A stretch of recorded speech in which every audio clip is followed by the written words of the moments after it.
One thing that we missed out before lunch, and that was Mr. Hugh Williamson from Human Rights Watch, who was going to give us the last example of a case concerning Magnitsky-like situations, and possibly also a discussion of how Magnitsky-like sanction could work. So we'll start off with that. So Hugh will give us a presentation related to Uzbekistan, and then when we've done that, we will then turn back to the panel number 3, and then we will share responsibilities up here. So Brynjulf will then be lead on that panel, and Gro will be lead on the last panel. But if you will please give us some insight in the situation in the case from Uzbekistan. We're happy to start off with that, please. The floor is yours. Thank you so much. Thank you very much indeed to Norwegian Helsinki Committee for the invitation to this important event. Thank you for your flexibility. Apologies for being delayed. Thank you for making time in the program. My name is Hugh Williamson, Director for Europe and Central Asia at Human Rights Watch. I'm based in Berlin. The case I'm presenting is concerning Uzbekistan in Central Asia. I was asked to give some general comments about the human rights situation there and some specifics about a particular individual who could be somebody who could be a Magnitsky case. Uzbekistan is, as many here will know, a highly authoritarian government, has been since the fall of the Soviet Union, a terrible human rights record. Severe violations of all basic human rights in the country, and until recently a lack of cooperation with all important UN bodies focused on human rights and UN mechanisms. There are an estimated thousands of prisoners held on politically motivated charges, or political prisoners in the country. Torture is widespread in places of detention. And there is systematic forced labor in the cotton fields. Cotton is a key crop in Uzbekistan.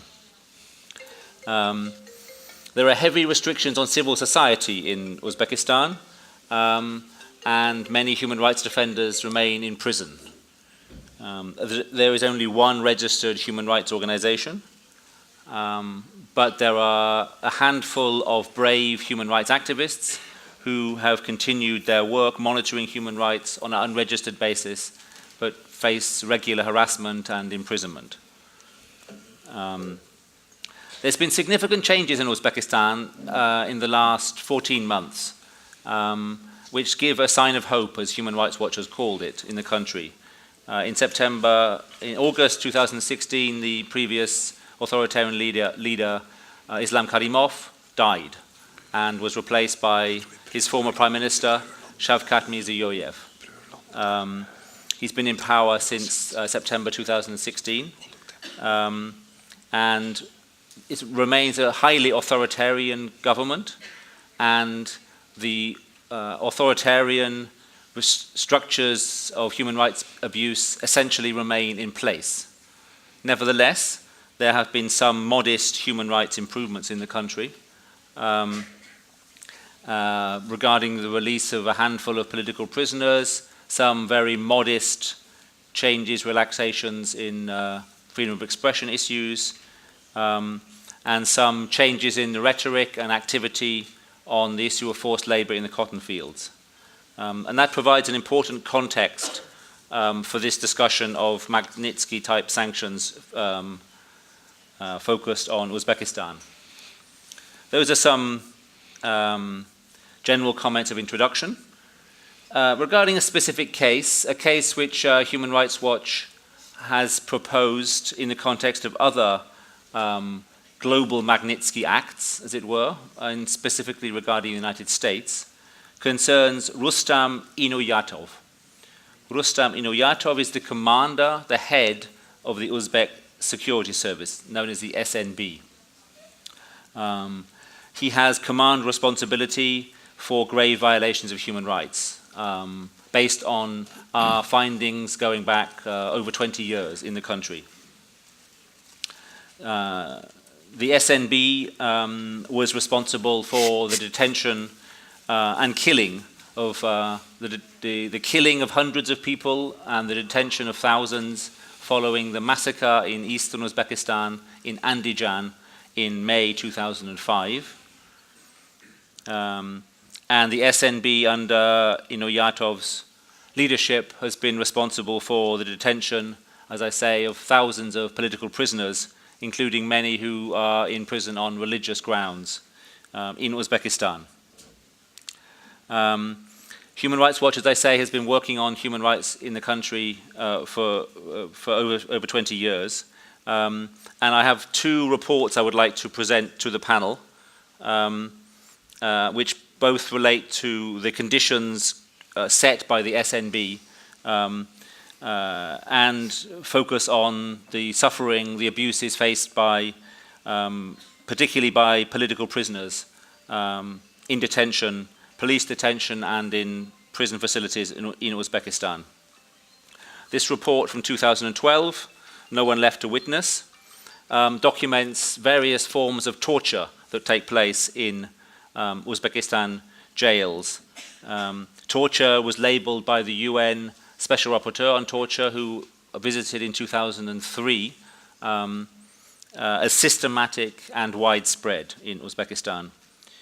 Examples of torture include beatings, electric shock, the use of hangings by ankles and wrists, asphyxiation, rape and sexual humiliation of prisoners.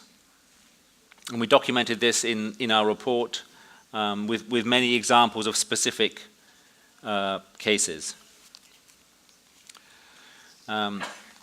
Later in 2014, we've documented specific cases of political prisoners. And this is very relevant for today's hearing because from these one can draw particular evidence of the command responsibility of Mr. Inoyatov and the SNB in the cases of particular prisoners. I will not draw attention to particular ones in this hearing, but I'll leave this document, this report with the panel, and as further evidence.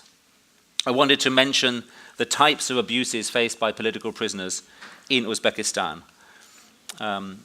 Arbitrary and politically motivated detention without proper legal grounds for that detention, often involving disappearances as well, so lawyers and family members not being informed of where the location of the prisoner is. Often a complete lack of access to lawyers or legal representatives for the prisoners. Unfair trials, trials that do not meet international legal standards. A non-independent judiciary. Courts in Uzbekistan are sadly not independent or fair for the large part and are influenced by those in power. And there's no independent appeals mechanism. As I mentioned, there is widespread torture in prison. And that's often aimed at forcing confessions from prisoners or executing political punishment for opposing, criticizing the government approach. Other abuses in prison are common, for instance, such as lack of access to medical care. And many prisoners documented in this report are in extremely poor health. And finally, the arbitrary extension of sentences. This is a practice which is very widespread, unfortunately, in Uzbekistan, where a prisoner nears the end of his or her sentence, often with only days to go in a long sentence, and then the authorities create, effectively, an excuse, a reason why the sentence should be extended for another 5 years, or a period of time. Often the most trivial excuse, such as not preparing food properly in the kitchen or not arranging your slippers properly in your cell. Really laughable if it was not so serious and so heartbreaking for the prisoners and for their families. And the types of prisoners we're talking about are journalists, independent journalists, political activists, human rights activists, and religious figures.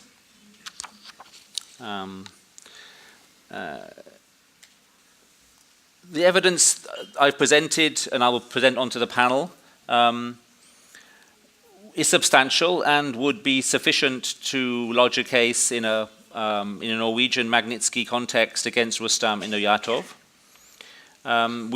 We believe that would be an appropriate step to take, particularly in this period of change, of opening in Uzbekistan. Let me explain just very briefly why that is. There must be an end to impunity for actions, such severe, grave human rights abuses in Uzbekistan. Andijan, as I mentioned, plus the thousands of prisoners in prison, have not seen any justice, or little justice. And a signal of a Magnitsky listing would send a clear mark to the Uzbek government that such impunity cannot carry on. And it would also press the government itself to act within the country and investigate past abuses and ensure they do not happen again in the future. So in this time of change in the country, it is particularly important, I think, to send such a clear signal. Thank you. Thank you very much. I think we are now well prepared with this factual background that we've been through this morning to move on to the discussion on how such sanctions could work and if they're appropriate or the difficulties to connect that. And now on this panel I will leave the leadership to Brynjulf, so he will now continue to lead this discussion. Shall I step down then? I think you have to change places because we have someone has given the place to you. Thank you so much for your attention.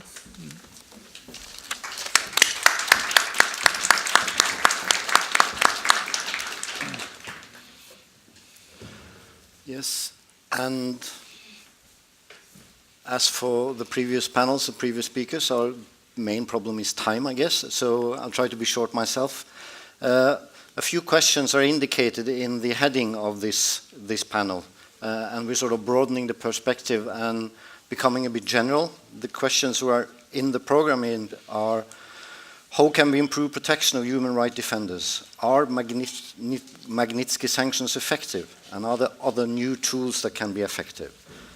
And as both Williamson and Papashvili before him indicated, that we have used a lot of energy into, for example, the UN mechanisms, and they're not really being very effective in places like Azerbaijan and Uzbekistan, as was presented to us. And the initiative between the Magnitsky initiative sort of indicates that this might be a new way that might be effective, because money is of essence, and if you can get to the money of those who are being perpetrators against human rights, that might be more effective. But then there's argued, for example, also from Nekrasov's point of view, that the way this legislation is set up and the way people are put into this list might not have the sufficient rule of law safeguards. So all of this are things that I hope that you can shed some light on. And we should also, as was mentioned also by Papashvili, not be blind to ourselves. Corruption, for example, is quite widespread also in countries like Norway and other European countries. And as he pointed also to a quite huge corruption scandal in the Council of Europe, which is a central organ to everything we're discussing. So, and the panel is comprised of 6 persons, and I'll just mention your name, more or less. It's Elena Servettaz, who is a foreign editor at Open Russia. Then there's Sacha Koulaeva, sorry. Thank you. She is head of the Eastern Europe Central Asia desk at the International Federation of Human Rights. And then there's Ilya Zaslavskiy, who is a research expert at the Free Russia Foundation and also an academy associate at the Chatham House in London. Then there's Sonia Biserko, who's the president of the Serbian Helsinki Committee. Then there's Pavel Chikov, and he was already presented earlier. He's still the head of Agora. And then there's the only Norwegian in the panel, which is Petter Wille, who is the director of the Norwegian National Human Rights Institutions. So, and I think we'll just start and go, if it's all right by you, go from left to right, and the time limit is still 5 minutes, is it, per starting, sort of starting presentations, and then we'll see where we go from there. We also would like to include some questions from the auditorium, if it's possible. So, okay. I'll give the word to you, Elena, first. Okay, thank you so much. Usually we used to thank hosts, the people who are hosting us for this panel, but today I would like to host our film director, Andrei Nekrasov, because of him today we are having a Russian TV channel with us, and it's so unusual, because usually, Russian TV, they are not interested in human rights defenders, corruption, money laundering. It's so boring. It's so uncomfortable to speak about this on Russian TV. And today, thanks to Andrei, we are having this Russian TV channel, so thank you so much. I was working before joining the Open Russia team with Michael Khodorkovsky, I was working for Radio France International, and during years and years I was covering cases connected with human rights abuses, corruption, money laundering. Of course, I was very close in touch with the case of Sergei Magnitsky. And after a few years of work, I was thinking, why not to gather all these people together who are speaking about this case, who are, have a real sickness for this case all together, and let them the opportunity to speak up. So that's how I published my book. And we have an essay of Gunnar in this book. Thank you so much. There is Senator McCain, Senator Ben Cardin, who participated in this book. And so I published it right after the US Magnitsky Law was signed by Barack Obama. And at that period, I was asking myself, is it a possibility to have the same law in Europe? And the answer was not, evident for us, because as soon as we were talking with, European senators and deputy, they were trying to explain us, of course, off the record. There is all the time Russian circles who are trying to, to have their own agenda, and it's very difficult to speak about corruption when you are having 2 Mistrals to sell or something like this. But after today, and today we can see that after this Magnitsky Law, we have the Global Magnitsky Act, we have the similar regulation in the United Kingdom, there is Estonia, Lithuania, Canada. I was really very surprised, and I'm very happy with Canada, because, we are journalists, we're seeing Justin Trudeau is just a very handsome, very funny man, but finally he's a man who has balls. So it's very rare today, especially when you deal with Russia. So now we are waiting to have the similar steps from other Western countries. You were telling that there is wild spread of corruption in the West. But I was also following these cases, for example, in France. We were seeing ex-prime minister connected with some scandals. The leader of National Front, Marine Le Pen, having Russian money. But how it end up in France, for instance? If there is such a scandal, people are talking about it, and there is sanctions. They will go to the justice, there will be a judgment, there will be a public accusation. Things like this never happens in Russia. For example, Alexei Navalny, he will speak about corruption for years and years and years, and he will end up being, aggressed. We know who are the aggressors today. And nothing happens. So there is a big difference between the corruption in the West and between the corruption in Russia. Because I have different examples. For example, the organization like Open Russia, who are speaking about these human rights abuses, each time they're facing the humiliation from police forces. For example, Zoya Servettaz, who is today with us, her apartment was persecuted. It's a bit, it's a wild story for someone from the West, as a journalist is prosecuted this way, that there is such a search in their apartment. So to go back to the step that we are waiting for a Western country, in Russia we have such a writer, Shalama, who was writing about, difficult condition in the concentration camp. And our country has a really heavy history with this. Millions of people died there. And once he was describing how this prisoner were building a road during the winter, because there is a huge wall and it's impossible to come through. And there is one person who will make a small step, and there is another one who will join him, but he will not use the same step that the first person did, because otherwise the road will not become bigger. But he will step close to him, and the third one will step close to him, and the fourth and the fifth. And as soon we are together, we are representing a bigger force, and we can make a bigger road to break this wall and to continue movement to a better future for everybody. Thank you very much.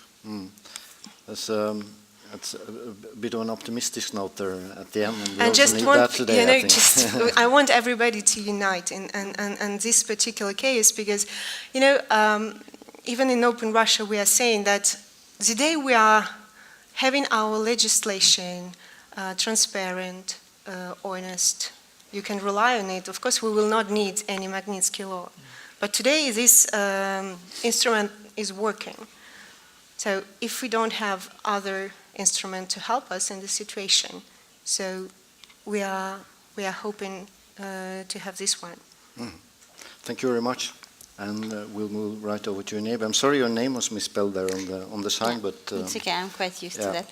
It's Sacha Koulaeva, and Thank you. then we're moving over to another international human rights organizations, and we're curious to hear your views on the issues. Yeah, I'm a little bit afraid I will be a bit less optimistic in some of my analysis. One of the key issues which was addressed today, of course, and this in the heart of the problem is the corruption. As you rightly mentioned, it's not only about Russia, it's about the whole world. Sometimes we have to convince corrupted persons to act against the corruption, so it's a very difficult advocacy. However, I would like to add some elements which I think are quite essential in the analysis of the global situation, where we have this whistleblowers, human rights defenders, journalists problem facing constant impunity and constant attacks. In my eyes, one of the parts of the problem is lying in the fact that our region as such, I'm speaking about Eastern Europe and Central Asia, is on a very special historical move, which is some 20 years after the collapse of the Soviet Union. And there is a phenomenon which I sometimes describe as a teenage age of the dictatorships, which is a moment when the leaders were in place in office for a too long time to feel naturally legitimate in the place they are. So naturally, it has as a consequence the narrowing circle, the close circle around, mistrust to the circle around, more and more selected information reaching out to these people, surrounding themselves only by the vision they want to listen to, they want to hear, and therefore a quite transformed vision of the real stand of things. And going to the same direction of this comparing with this teenage situation, with the crisis of legitimacy, there is a very tough and uncomfortable feelings and tough and uncomfortable response to the rest of the world. First of all, of course, it concerns those who are firstly ability to react on the things which go wrong and which is in a normal country would be an opposition or a free media, free press. In the countries which are unfortunately more and more numerous in our region, there is no more powerful opposition, there is no more powerful press, and there the whistleblowers and the human rights defenders definitions actually meet, because you can't very clearly say where the definition stops, where the border lays between the two. Actually, the human rights defenders become those who say the truth, who fight for this truth, and therefore are very often, there is a confusion, voluntary or involuntary confusion between political activities and human rights activities, which is very largely used by the repressive states to present human rights legitimate questioning of things which go the wrong way as a politically and often commanded from abroad act of a political nature, of a political opposition. And I think all these laws, like foreign agents laws, etc., became possible because of this natural confusion going out of the definition. And therefore, I think that the extremely helpful, necessary, and useful resolution of United Nations on human rights defenders becomes too narrow. And the approach of a wider vision of human rights work is extremely important. And therefore, I found the presentation made by Pavel extremely important now, because speaking about whistleblowers, those who denounce, includes all this more complex world of, might it be a journalist or a blogger, or just a person who, with the help of a smartphone, filmed something and posted it even without being a blogger as such, or denounced one way or another. And the word which is used in Russian indeed is closer to denouncer than to the whistleblower, someone who denounced. So there we come back to the human rights defender actually definition.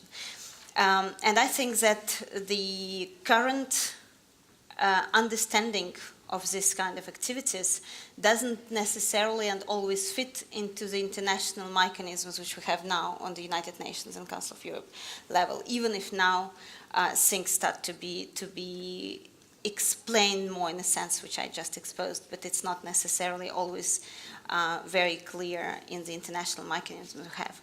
To make the issue even more complex, I would like to mention the presence in our region of 5 or 6 disputed entities of, for example, Nagorno-Karabakh, Transnistria, Abkhazia, Ossetia, Crimea, and Donbass. And that's why I spoke about 5 or 6, because it depends on if we include Donbass or not in this line. Within these entities now, if we count Donbass in, we can speak about 6 million people living outside of any legal existence, because these entities are disputed. And there we have another problem of legitimacy, not only of the authoritarian leaders of these places, but also of their de facto belonging.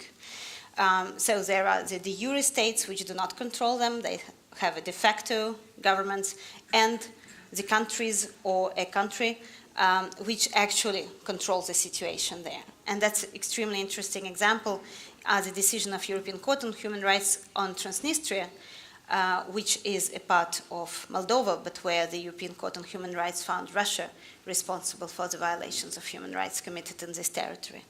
So coming back to the issue which we discussed today and about Magnitsky list, the situation is very complex. Whom shall we believe to be a person or a type of persons whose rights we want to defend through this list? And so who are the violators of, shall we speak about all the violators? Shall we speak about of any person's rights? or only of human rights defenders, and what do we understand by human rights defenders, or whistleblowers, or bloggers, or etc., etc. Whom do we consider to be perpetrators, which is a complex issue from the point of international law in the framework of the world where we now have 6 million people who actually are de facto de jure reality and everything belonging to the entities which are not recognized internationally.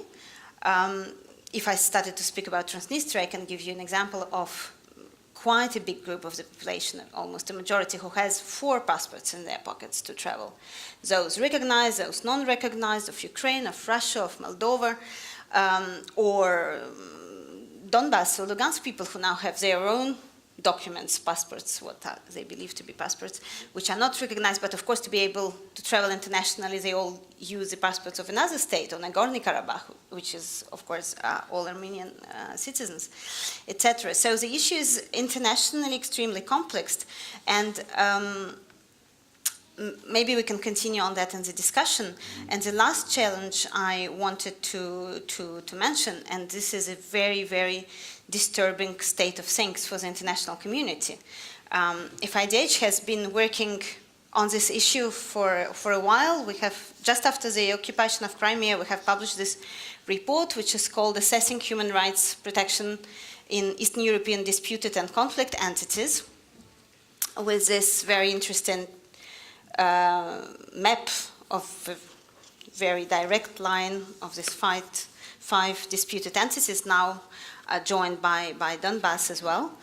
And here we have presented and classified very specific violations of right to citizenship, freedom of movement, rights to life and security, torture and ill treatment in the administration of justice in particular and in general, prisons, which according to the international law are not really prisons, even if they de facto are, judges who are only de facto judges, prosecutors who are only de facto prosecutors because they are not recognized internationally, and the extremely complicated situation where the people living there become hostages of these geopolitical games, connected to very concrete political, military, and others, which are maybe too global to be discussed right now. And what we faced since then, since this report was published, is that actually this question disturbs. It disturbs United Nations, it disturbs Council of Europe, it disturbs OSCE, because it shows that something extremely unnormal is becoming normal, more and more widely present in the region, and maybe not only in the region, and not addressed, being not addressed by the international community. And our personal belief is that there wouldn't be Crimea if Abkhazia and Ossetia were addressed at a certain moment differently than they were by the international community. And what I want to say, and I will maybe conclude on that and we can continue further, that we didn't really find a lot of friends in the international structures after publishing this report. And we even were advised not to raise too high this question on the agenda because the peace is very unstable, and that maybe if we don't point these issues too strongly, we will avoid the wars. So coming back, and I will end here, to Magnitsky sanctions issues, first thing is to clearly and very accurately to identify whom we believe to be victims, potential victims or real victims, who we believe to be perpetrators, and how do we define them in the areas where the impunity is the most impressive. And these are these entities, which are only existing de facto and not de jure, and where impunity is totally omnipresent, and where the whistleblowers, or however we call them, are in even greater danger, because as a non-recognized entity, whatever critic you expose, it's believed to be in the interests of the de jure state. And then a conflict becomes even more political and even more troublemaking for everyone. And thirdly, to ensure the efficient advocacy which would provide an adequate and strong response of the international community, which not only for the reasons of corruption, and of course, Azerbaijan and Council of Europe is a very good example of how far it can go in the international structures, but also the political issues can actually be against us in this process, which sounds very fair, but is so complicated to put in place. So I think we also have to have all these aspects of international law and situation in mind when addressing this issue, to make our expectations and therefore working plan as realistic as possible. Thank you. Thank you very much. You're obviously not making this easier for us, and I'm glad we have 4 more speakers to try to answer some of your questions. I guess it was at least much clearer in the old days when dissidents were like Sakharov, and but the world is much more complicated now, as you say, and as you point to bloggers, people using the internet, might be of the kind that the regime doesn't like and want to suppress. And also what you say, Nekrasov already pointed to what kind of evidence do we need to put people on this list. And then you also point very correctly to what kind of involvement does a person in the country need to show in order to be targeted by such sanctions. So there are a lot of more questions to be answered, and I'll just pass both the issues we defined and the questions as they come along further down the panel. And we're moving to Chatham House, home of the famous Chatham House rules. I don't think they really apply today, but... They don't. Thank you very much please. To Norwegian Helsinki Committee for organizing this and inviting. It's hopefully a very timely period to discuss adoption of Magnitsky Act in Norway, and I hope to show how my own personal case can help that and educate Norwegian people why it's needed, and how Magnitsky Act was effective personally in my case. And second question I want to answer is what can be done better, and to put my own case in a broader context. So today, at the first panel, someone said that there are, Nekrasov said that there are only people who, besides him, who are supporters of Browder's vision of the events. This is not true. I actually see my main contribution to this hearing to show that apart from Browder, there are many direct and indirect things, evidence that point to the effectiveness and usefulness of Magnitsky Act, both in the US and in Europe. So I was fabricated as a spy in Russia in the same court by one of the same judges in 2009 in Tverskoy District Court. So my judge, Sergei Magnitsky, was also one of the 4 judges in the Magnitsky case. He denied fair trial and health treatment the request for health treatment for Magnitsky. And also one of my main prosecutor, Viktor Green, got on the Magnitsky list eventually for posthumous prosecution of Magnitsky. So I did, what happened with me very shortly, I worked in a oil company which was a subsidiary of British Petroleum in Moscow as a middle-ranked manager, and in 2008, after cooling of relations with Britain, with the spy and spy blamings and Litvinenko affair, Russian oligarchs who owned half of the company, together with Russian security services, decided to take over the company and oust 150 Western managers, which they eventually successfully did. Very large, under the pretext of my case, but also they attacked the company on seven other fronts. So what happened at the time is that it was a highly politicized case, covered in primetime on primetime TV, trying to entangle British counsel also in this, and they started with state treason accusations, and but eventually downplayed it to a very rare article of failed attempt of commercial espionage. And the BP acknowledged that I didn't do anything wrong, and WikiLeaks also showed the discussions in the American embassy at the time that they understood that this is a highly politicized case. But subsequently, I did my own investigation, and this is my biggest value added to this hearing. So my judge, and this is very important to understand, both my judge and my prosecutor are involved, besides my case and Magnitsky case, they're involved in numerous highly corrupt or biased cases. And this is a typical thing, for at least for corrupt law enforcement. They don't participate in just one or two cases. Kleptocratic regimes and authoritarian regimes employ them consistently, periodically. So very quickly, Sergei Magnitsky participated in political prosecution of a left-wing girl activist in 2006 for hanging out of the window of a hotel near Kremlin and posting "Putin, go away." He gave her 3.5 years of strict actual imprisonment. She had to escape to Ukraine. Colleague of Zoya Svetova, Roman Popkov, was also now a journalist in Open Russia, but then he was a left-wing activist for just rallying and participating in protests. They got beaten up by a group of thugs and policemen.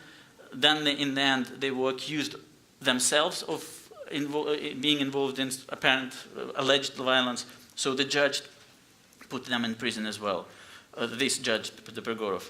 Finally, Podopregorov participated in the case of Bolotnaya. So one of the cases, that famous rally in 2012 when many dozens of Russian activists were fabricated and put in prison. So he participated in one of the most notorious probably cases with Bolotnaya, with provocateur Konstantin Lebedev. He also, Podopregorov, participated in very biased economic cases. So there was a case of Sergei Babylev, whose company was corporate raided by Alpha Bank. Again, the same oligarchs that corporate raided BP. And even business ombudsman Titov, a government official, acknowledged that this was a biased case, and he vouched for Babylev and defended, and eventually Babylev came out of the prison. Viktor Green.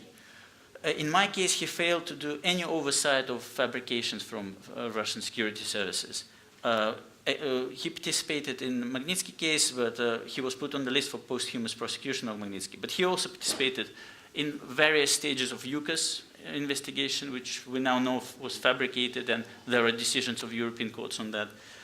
In Kirov Les, the case against Navalny, and he also participated in the, there was a case of a fake sale, exaggerated sale of one building of a Hungarian embassy in Moscow, for which 2 Hungarian citizens were actually convicted in their own country, in the European Union. That was done with, in that case, Viktor Vekselberg, another oligarch, participated as an intermediary. Well, my judge, there were accusations of wrongdoing even from within Russian government on that case, but my judge closed it all down. So how it was effective, why Magnitsky Act is important, not only for the sense of fairness and some justice, but before, if my officials were not on the Magnitsky list, I wouldn't be able to speak about this case so freely, because many of these perpetrators, starting from Karpov to oligarchs, they have huge money and they can put you down, bankrupt you on fabricated libel issues. And we've seen many times when they did this. Speaking related to this, for example, Gennady Timchenko tried to ruin different publications, like even Economist, before he was put on sanctions, not on Magnitsky, but Ukraine-related sanctions.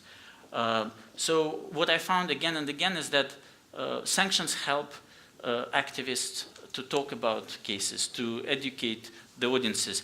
Otherwise, this information remains just within law enforcement and few policymakers, and it's a big minus for democracy. We need to be able to spread this information. But actually, many activists and many representatives of the press are afraid to speak about it. The sanctions allow, as soon as we get them on the sanctions list for one particular case, say Magnitsky, but we know they did many other things, we can more freely talk about everything that these officials do in their countries. This brings me to a broader question, what can be done better and why it matters to Norway. And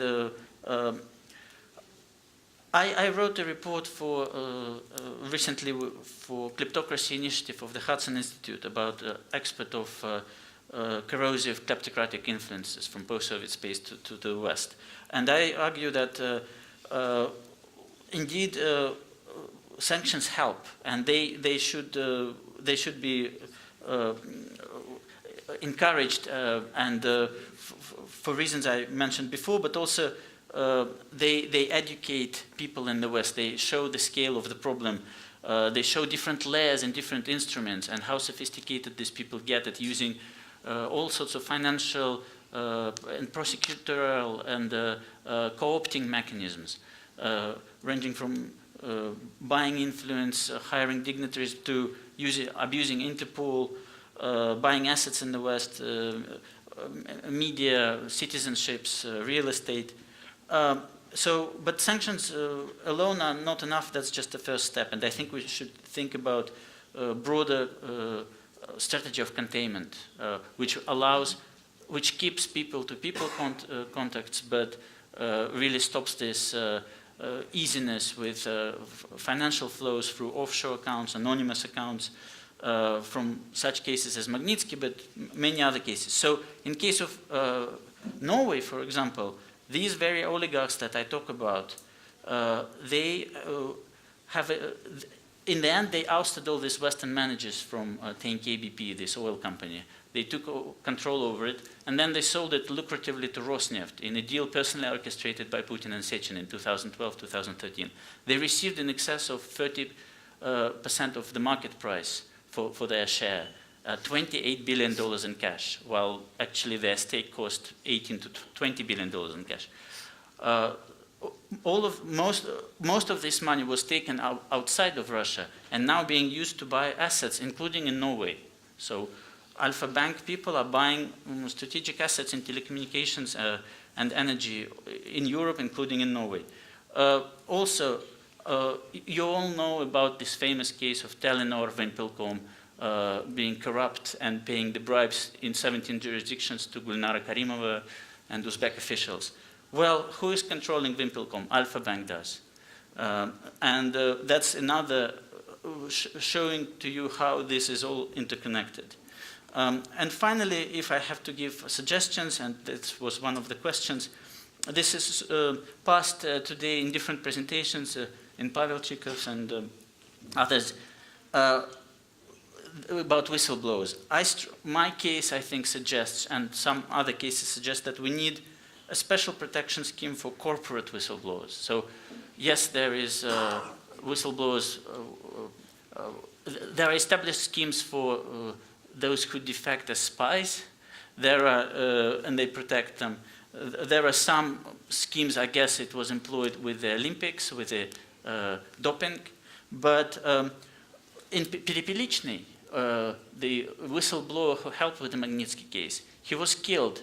I believe he was killed in Britain for helping with the Magnitsky case. I think there should have been some Western scheme to protect him.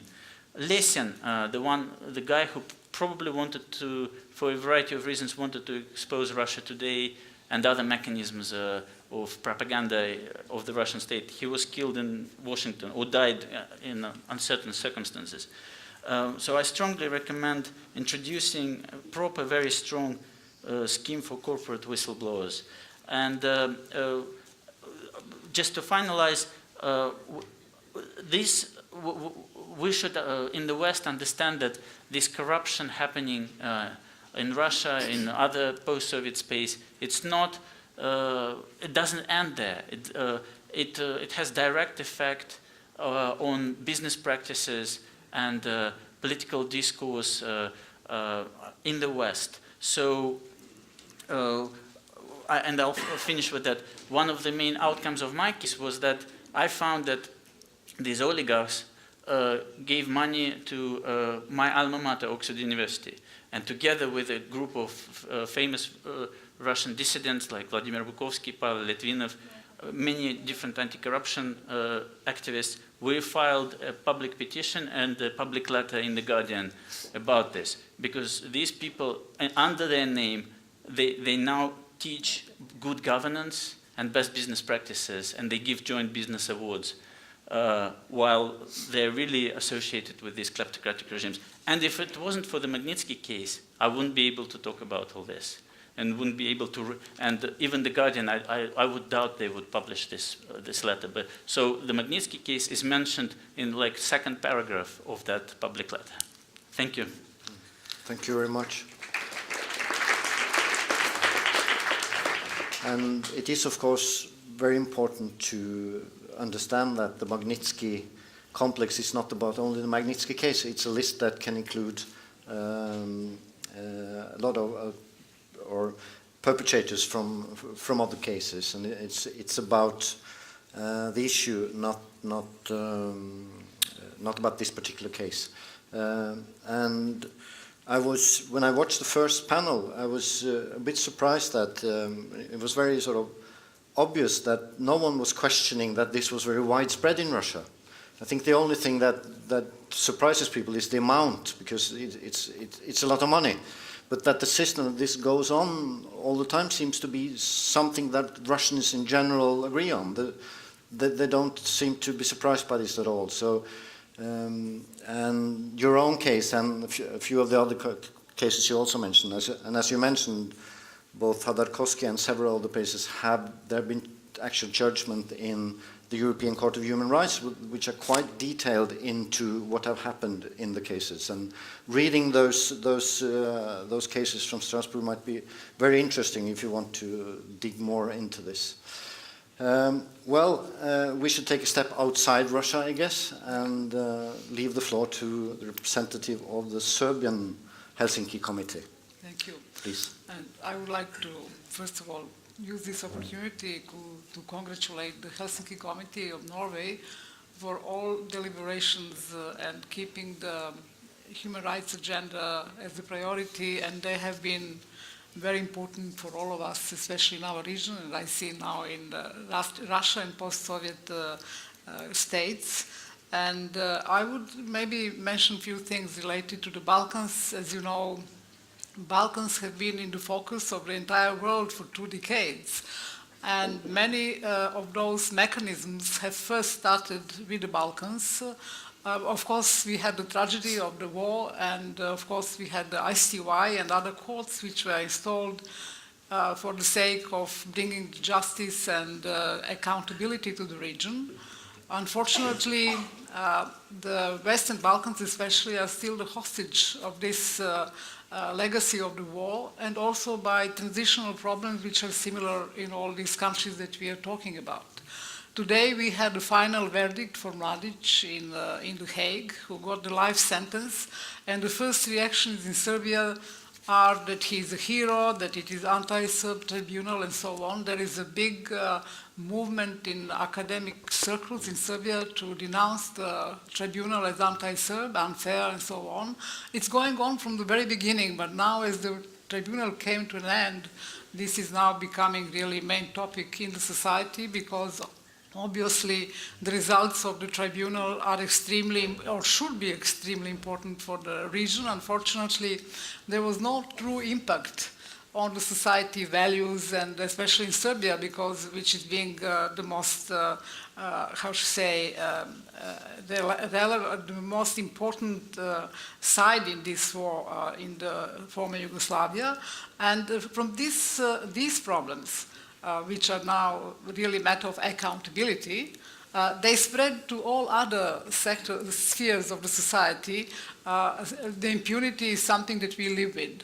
And of course, corruption is on a very high level, which took place already in the 90s through the war. It was a cover for many, the war was cover for many things.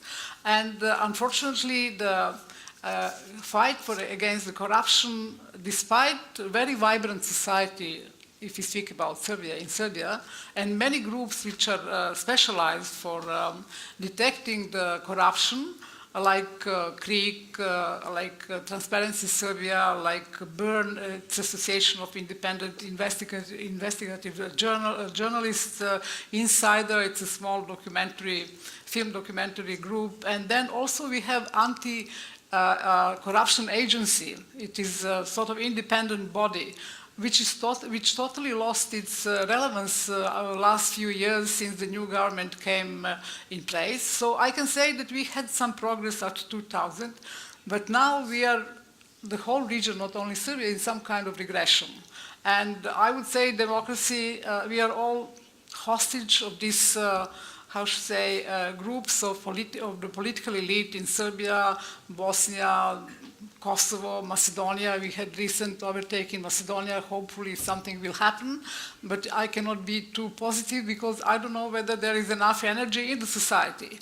So with all these efforts and mechanisms which were defined in our region, with halfway results or no results, I must say that we also have to tackle the character of our democracies, where the society stands, where is the bottom-up democratic movement, which I'm afraid doesn't exist at this moment. You have a very, how to say, vibrant civic society, which is supported from outside because such groups are not usually funded by the national budgets.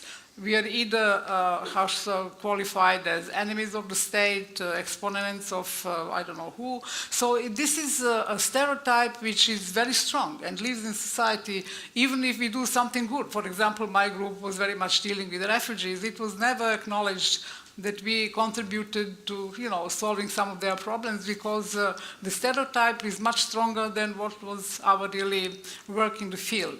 So it's. I would say the media situation is also now at a very dire situation.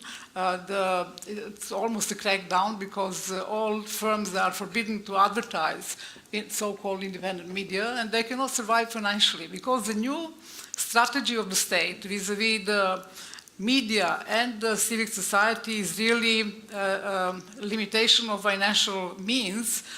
First of all, from the state, which we never had real access, but also carrying on smear campaigns against all donors, especially Soros, who is most active. It's the only foundation which has this office in Belgrade, and other capitals in the region. So it's and officially they're all for human rights. I cannot say that the human rights record is so bad when speaking about physical threats and so on. But generally, I would say that all these vulnerable groups are really under harsh pressure from this atmosphere, social and political atmosphere, because this is really what matters, because the media campaigns are such that they create this, how should I say, atmosphere of revenge, of, whatever, especially because we still have unresolved issues of war legacy and all these crimes which are brought to the public. It is very how should I say, alive in the society because the whole world is focused on that, but the society doesn't acknowledge that. And there is no dialogue in the society, only, how should I say, denial, very deep denial. And also there are many campaigns which especially discredit all people who are trying to bring these issues to the public eye.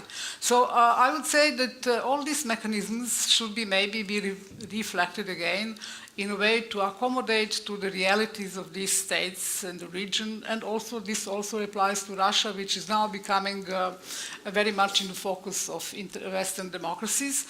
Of course, another problem for all of us is that democracies also show their fragilities, their vulnerability, that corruption is also there. You have many arguments for our leaders to say, what are you talking about? Look at the United States or any other country in European Union. And for some time, EU was an important galvanizer of the society for the agenda of democracy. Unfortunately, this is diminishing. It's less and less relevant. And most of the arguments are that why should we become the members of the club which is falling apart?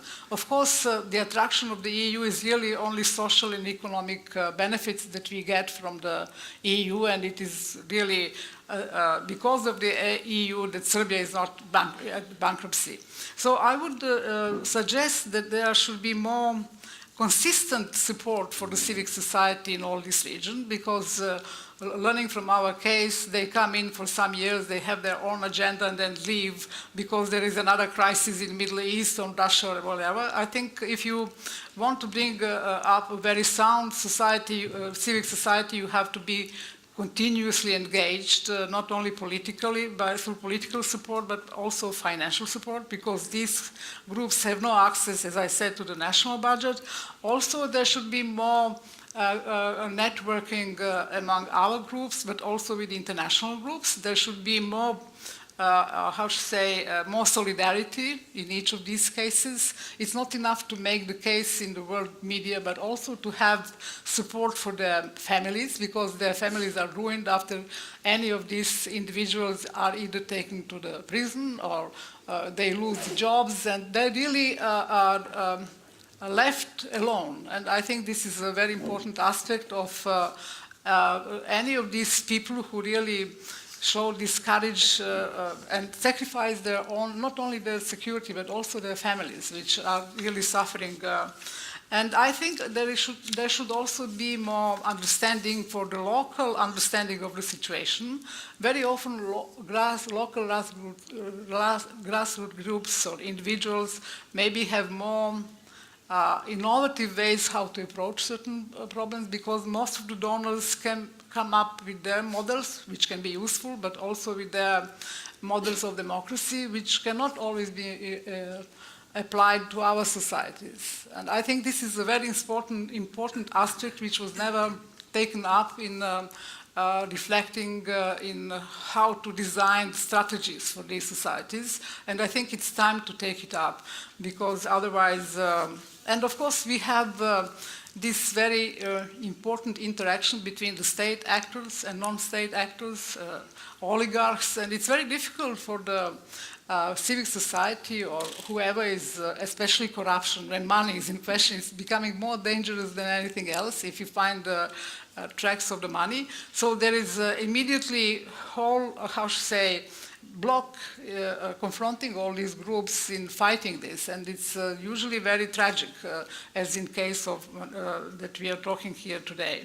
So I think finally that the support of the donors must reinforce the resilience of activists and organizations engaged in human rights struggles, and this is and more attention should be paid to the local environments. And I think this is what I can draw from our experience in the region, because societies are blocked, democracy is hijacked, and there is no channel now to voice something of any of these problems, and people are quite aware of that. It's just that there are no ways how to address them and how to come to the surface, because all these elites are in some kind of alliance regionally, not only in Serbia. That's why Bosnia is blocked, for example, because all these national elites are generating nationalism and threat from the others. You know, they always portray enemies, like in America now they have Russia, in Hungary you have Soros, in Serbia you have the whole neighborhood and also internal enemies. So I think we should think about ways how to bring up these issues and bypass the channels that we so far have in the region and Russia and everywhere. So problems are very similar. Thank you. Thank you very much. I think Elena would have a comment, yeah? Yeah, just a comment to Sonia's statement. I will give you one example from Russia, because sometimes it's very dangerous to ask something like this, because now you're asking about consistent support for civil societies. You are mentioning the financial support. And just a few days ago, in Russia, we were discussing so-called Margarita Simonyan law, which will target, the Russian media with, let's say, media in Russian language with the foreign investment, such as, let's say, Voice of America, Radio Free, Europe, Current Time, TV channel and internet. And since these days, it's Minister of Justice who will decide either they are allowed this media to broadcast in Russia, if they are not, because in this law they even not mention in the country. Today we can be enemies with United States and they will forbid media from with American financiation. Tomorrow we will quarrel with Emmanuel Macron and they will forbid Radio France International. The day after there will be conflict with London and it will be BBC targeted. So it's very dangerous to seek for such a support because you don't know how your local government will react on it, and that's why I wanted to mention this example, because it will be a prosecutor who will take a decision without any deep checking that this media can be blocked. I have another solution, and I tried it quite a few times. I was traveling with President François Hollande to meet Vladimir Putin, and that can be a kind of solution. If every journalist will think about these cases we're discussing today during this high-level bilateral meetings and ask this question about human rights, this question who are, make these people angry, make them feel uncomfortable. Each time you meet someone, deputy, senator, president, ask them about, not only about Russia, but about Belarus, Azerbaijan, Armenia, and let them talk about it. Do you mean that journalists who use the opportunity at state visits to ask the difficult questions to the leaders? Yeah. I understand.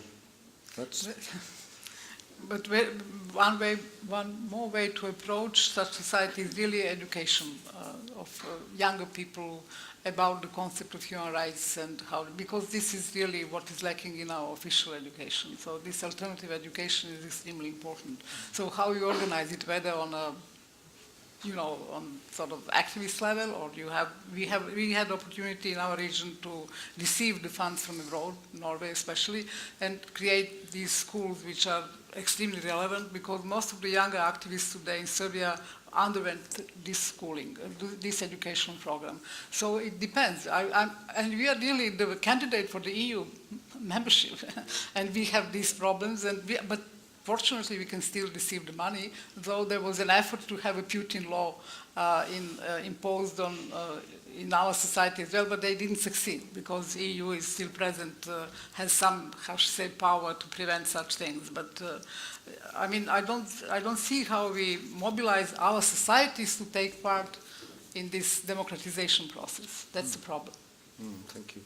Before we move further in the discussion, we'll include the two last speakers, and Pavel Chikov has already been presented and has held the presentation. He showed us this oversight on the screen about the whistleblower cases in Russia, and maybe you can elaborate a little further on whether or not you think the Magnitsky approach is the right one, and how this could be done in practice. Thank you. I will try to show you the developments of the Magnitsky Act and all these processes during last several years, 5 to 6 to 7. Yes, as many of you have said already, things are really complicated. The world is much more complicated than it used to be in the 90s, for example, because that time we all were nations in transit in this part of the world, meaning Eastern Europe, post-Soviet countries, Central Asia, South Caucasus. And then some of our countries ended up with more or less democratic societies and even became members of the European Union. Some of us, including Russia, made a U-turn and now we're also a nation in transit, but moving to a opposite direction. And the thing is that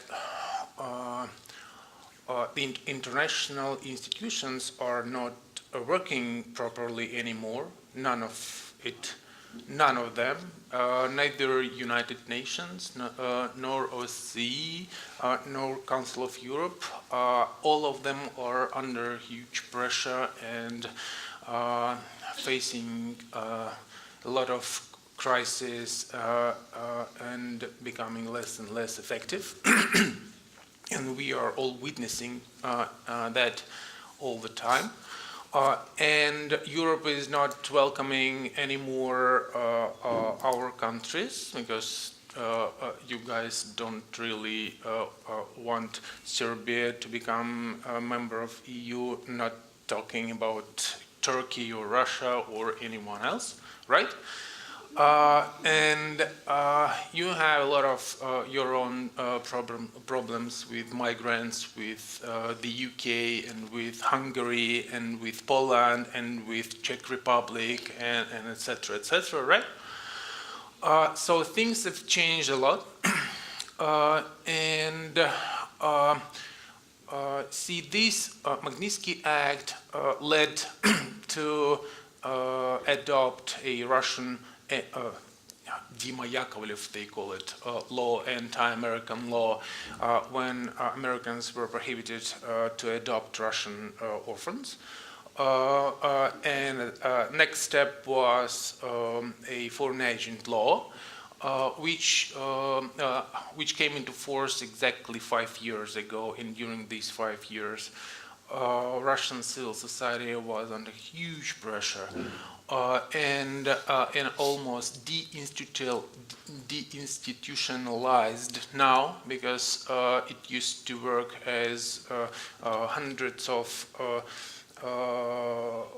non-governmental organizations, but now we all are working mostly as networks of individuals trying to get some resources and keep going, doing our work, human rights work, I mean. We, at the same time, we will see how a lot of international organizations are closing their offices in the country, including, for example, UN organizations, UNAIDS, UNDP, World Health Organization, UNESCO has closed their offices in Moscow because Russia is not a poor country anymore. We are a rich country. Global Fund against tuberculosis and HIV and malaria also closed all their programs. And thing is that these were programs supporting non-governmental organizations, human rights projects and activities around the country. Now all of them are closed.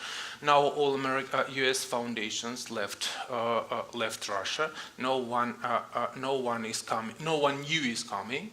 And now we see how the United States adopts this this pressure on already mentioned here Russian TV, which led to a countermeasure from Russian government adopting a new amendment to the foreign agent law concerning Russian media.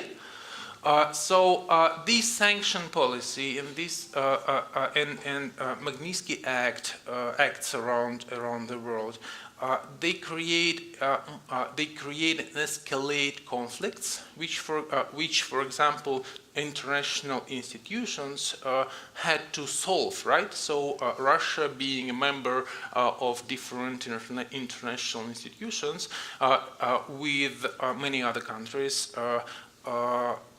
had a chance to solve big problems, but now we see this permanent escalation of all the conflicts. Russian government is turning to Asia and to China, and we see more and more signs of Chinization of Russian internal politics. We see growing isolation of Russian internet, of Russian society, of Russian culture, etc., etc. We are cutting ties from the West, from Europe and from the United States. every year, so we have more and more of that. We are trying to erode European Court of Human Rights right now, and there is now a question of Russia being still a member of the Council of Europe in coming future. And all the issues that used to be solved or trying to solve within international legal institutions now are being replaced to a diplomatic bilateral relations, which clearly bring us to the previous stages of development. So I'm not against Magnitsky Acts. I'm not against these initiatives, but we all have to understand that this causes a lot of consequences. And we are being inside the country and working on human rights issues inside the country are facing more increasing number of negative reaction and on us. One more thing, and probably the last one, I made my PhD like 17 years ago on international sanctions, military and economic, and history shows that none of economic sanctions were really effective.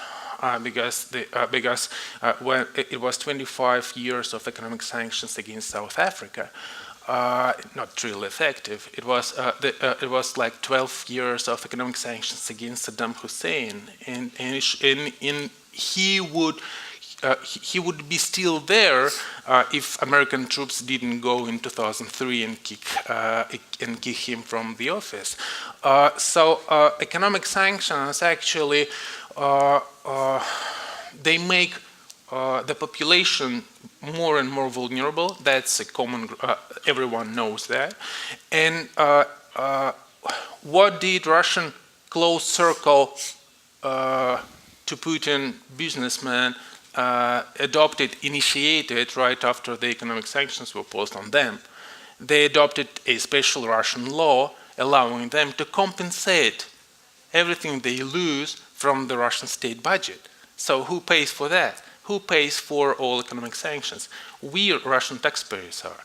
So the thing is that the elite, the members of elite, they always have a chance to compensate all their losses taken from the general public.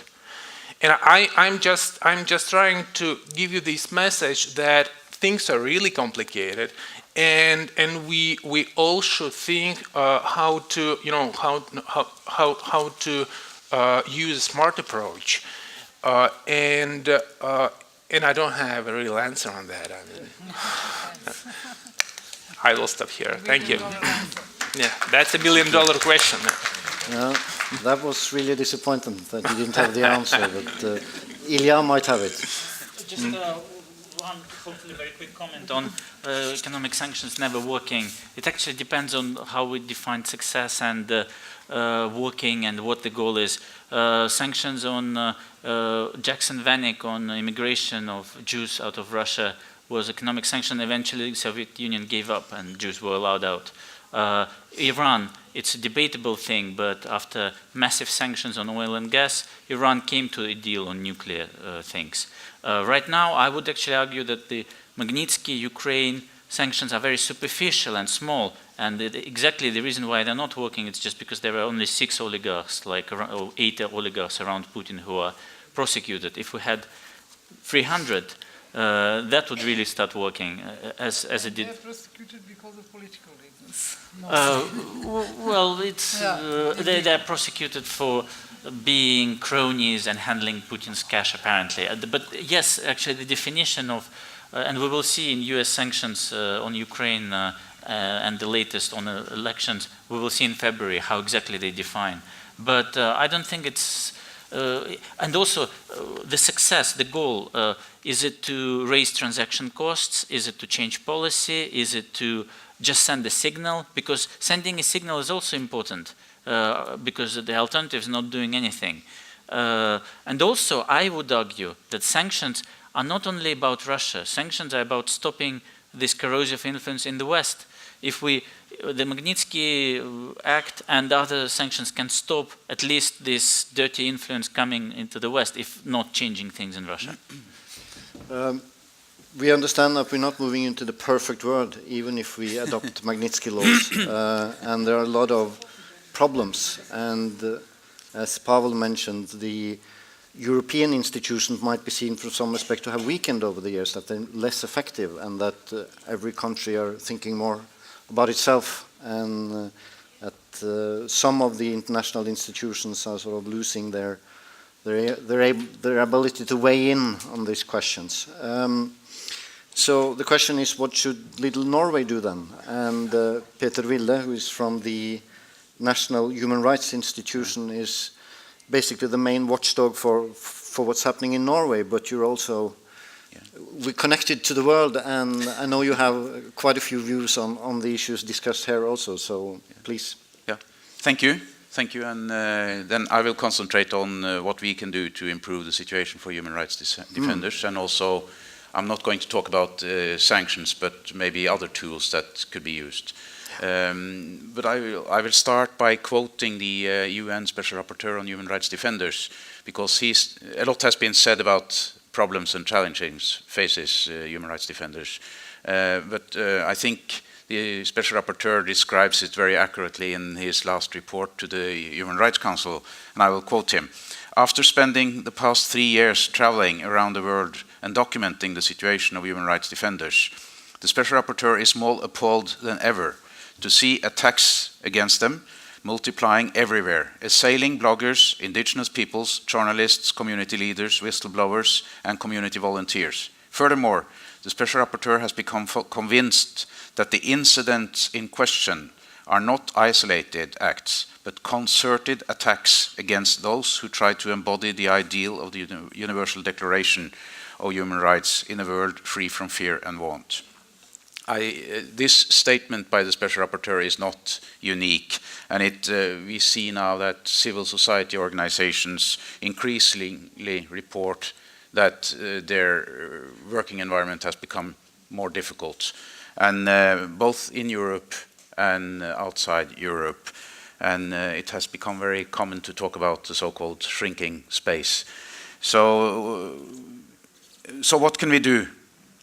And I hope we can get more time to discuss that, but I will just mention some issues. First, I think there is a lack of available data and research on the challenges facing human rights defenders, and it's striking how little has been researched into this. So more information could help us protect, design measures on how to protect human rights defenders. That's the first thing. And then the second is that the Special Rapporteur, he has also noted that intolerance thrives in part because people know little, both about their rights and the role of those who protect their rights. So in this regard, it's become more vital than ever to make the language of human rights accessible to everybody, and ensure that the civil society continues to enforce accountability. So this is, I think that the UN and also others, they should further promote the Declaration on Human Rights Defenders by ensuring that it is accessible to as many as possible. And my third point would be the resolution that the UN General Assembly adopted 2 days ago, led by Norway, on human rights defenders.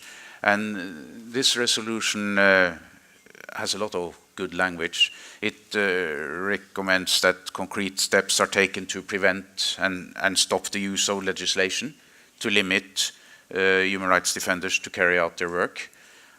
I think it has been pointed out by many that there are many allegations that laws that regulate their work might increase their burden to such an extent that they can't carry out the real work.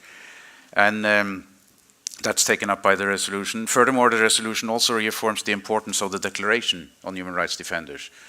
And also that promoting respect and support for defenders is essential for the overall enjoyment of human rights. and also great concern is expressed for the threats, risks and dangers faced by defenders. And another important paragraph strongly condemns reprisals against human rights defenders for cooperating with the United Nations. And to the last one, this on reprisals, I think that is very timely, given that the Special Rapporteur has documented and alerted the international community to numerous reprisals against human rights defenders who cooperate with the UN. So, as Gunnar Eklöver-Sludal, you asked the question before lunch, why did the most oppressive states, accept this resolution? Because it was adopted without a vote, and 76 states co-sponsored the resolution. So, why did this happen? You said that maybe because they have no intention of implementing the resolution. But I think that is a very important task for those who are here today, that we should hold states accountable to what they have committed to do in this resolution and also in other resolutions on human rights defenders. So those were some issues that maybe we can consider. I know that our panel is also asked to discuss whether other new tools can be effective. And as I said, I will concentrate on political and legal measures. And we call them, in the UN language, we call them carrot and stick.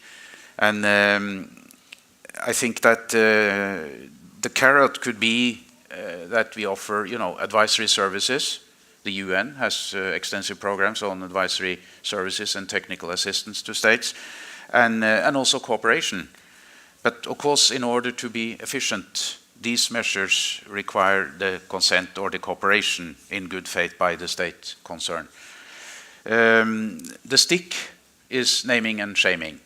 And I think it's obvious that no government wants to be known as a human rights violator. And because that embarrassment undermines the legitimacy both at home and abroad. So governments will go quite far to try to avoid that. So it is, I think it's very important to make human rights violations publicly known. And here civil society has a very important task. Also national human rights institutions. And we should use the international human rights machinery. We have the treaty bodies. I know the national institutions, they have a very important role in the process of periodic reporting from states. We can give input to the reports, we give input to the questions that are asked by the committee. Civil society have a similar possibility. They should use it as well. And we should use the Human Rights Council, both the UPR, the Universal Periodic Review procedure, but also the discussions on the country-specific issues and also thematic issues. And of course the special procedures, contacts with the special procedures, the country-specific as well as thematic. And reports by civil society has been. And maybe finally, we should of course persuade states to raise human rights issues in bilateral consultations. I have the feeling that that is done to a less extent today than a few years ago, but I still think it is important. So I will end there. Thank you. Thank you very much. I guess one of the bottom lines, so to say, is that there's no quick fix. There's nothing. If we enact Magnitsky laws, everyone, then the world would be perfect. And there are different approaches dependent on your standing, where you're standing. I promised a discussion. As usual, time is our worst enemy, and we should be finished approximately by now in order to have time for coffee. But I don't know if there's some burning questions, we will take them quickly. Is there still a microphone available? We'll take a couple of quick questions, yeah. We should do Nekrasov, is that? I can speak with that microphone. Okay. There's a microphone running towards you. Well, it's basically a question to anybody who could like to answer. Maybe the Russian colleagues are better equipped to do this. I understand, Ilya, for example, that you have issues with those judges, and I myself can quote a lot of cases where I think courts in Russia were less than fair and were influenced by all kinds of interests. That's pretty obvious. However, well, in my film, Andreas Gross, he says very clearly on camera that Americans did not check the Magnitsky list. And I know that they can hardly pronounce those names on the Magnitsky list, frankly. There are no oligarchs on the Magnitsky list. They're sort of, a lot of them, they're investigators who investigated Mr. Browder. And you mentioned a few specific names, fine, you have personal experience, but I have, for example, my own personal experience. When a man called Pavel Lapshov was put on the Magnitsky list, much later, I think it was winter, beginning of 2015, after I interviewed him. And he didn't know Magnitsky, had nothing to do with Magnitsky's imprisonment or even investigation when Magnitsky was alive. He investigated the case after, a few years after, or whatever, maybe a year or a couple of years, after Magnitsky died, and of course he didn't, he couldn't have harmed Magnitsky, whatever. So also, but my sources, and on the record, in the European Parliament said that nobody checked the list which was brought to them. So how do we reconcile?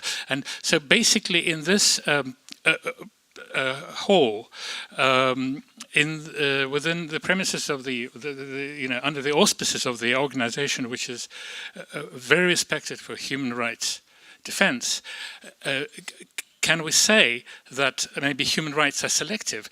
Some people are, some human rights are protected, and some, these guys, they may not even have that particular person, Pavel Lapshov. He doesn't travel to America. He doesn't have, a bank account. He's, I was in his office, his very modest office. He's now a lawyer, but he has children growing up. His kids will grow up and say, "Daddy, aren't you a murderer? Aren't you a thief?" So how would you reconcile this problem?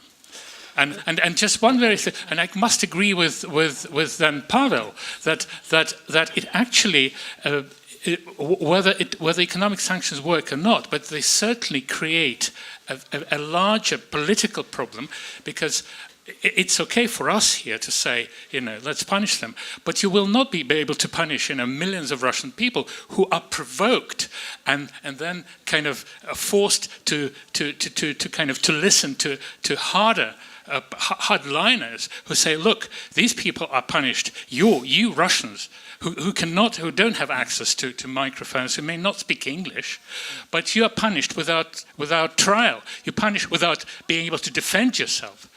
Your answer, please. Thank you. Yep. Due to time, that will be the only question, I'm afraid. Quick reaction from the panel. Okay. If I may. As a journalist, I was visiting many times the State Department of the United States. Andrei, it's just for you. And each time I was asking how this or that person finds himself in a list. And I saw many people also trying to manipulate in Russia and tell their enemies, if you don't behave good, you will find yourself one day in Magnitsky list.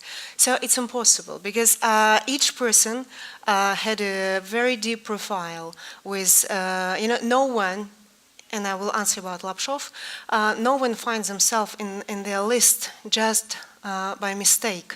There is a very deep investigation, and people were saying, we cannot put this person in a list because we don't have evidence on that, on that, and that. And there was months and months of investigation to prove that this certain person is connected to the case. About Lapshov, you know, it's the first time in history, you know, Russia, it's a very mysterious country, very unexpected solution we are finding there. So for the first time ever, we had a prosecution of a dead man. 4 years after Magnitsky died, he was prosecuted without any right to defend himself. And so there was such a process with a dead man. And Lapshov was a prosecutor on that very process. That's how he found himself on the list, Andrei. So it's not very maybe surprising that he is connected to this certain case. You know, it's very easy to say that Americans didn't check. You was in the State Department, you saw these files, how they work with it? Very authoritative. You will have to continue this discussion the during the person break. you quote I'm sorry. here in your dossier, Yeah. the main Western specialist on Magnitsky told me that they did not investigate. But he said, quote, in my film, I quote, and I didn't cut it, but Browder delivered them something, but they did not do the investigation like I did But in the European who told you? I was talking Andreas Gross, the special rapporteur for the Parliamentary Assembly of the Council He was not of Europe. working for the State Department, as I know. He's a Swiss politician. Of course, but, Yes. he knows that there was How not he an knows? He investigation. was not working for this Well, I mean, come case. on, okay. Will we just have to stop there? I'll I'm trust sorry. him and not you. I'm sorry. Thank you very much Yeah. to everyone and to the panel. And Sorry. the coffee break will last for about 11 minutes. Thank you very much.